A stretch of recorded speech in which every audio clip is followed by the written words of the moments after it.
Indicate. Oh, it's a lovely blue. Do stop whiffing on. Phew. Ella, I almost forgot. Remember, the magic will only last so long. It was a beast of a costume, and I loved every second of wearing it. It was so big and heavy, and it was just like, honestly, even walking down a corridor was like a military operation, because everyone had to sort of gangway, Lily's coming through. But it had a life of its own. It was so beautiful. They're all looking at you. Believe me, they're all looking at you. The first time I went in and we start these fittings, and as I said, I wanted to kind of retain a masculinity to this prince and not make him 2D or wet or boring. And me and Sandy talked about that, and then I look at some of my stuff and I've got sequins and glitter on, and I'm going, how am I going to pull this off and make him masculine?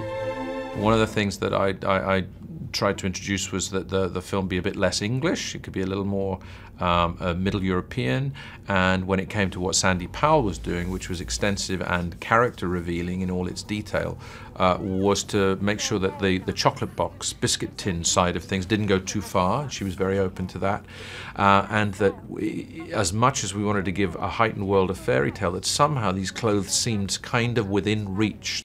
The gherkin. The one where they called the gherkin.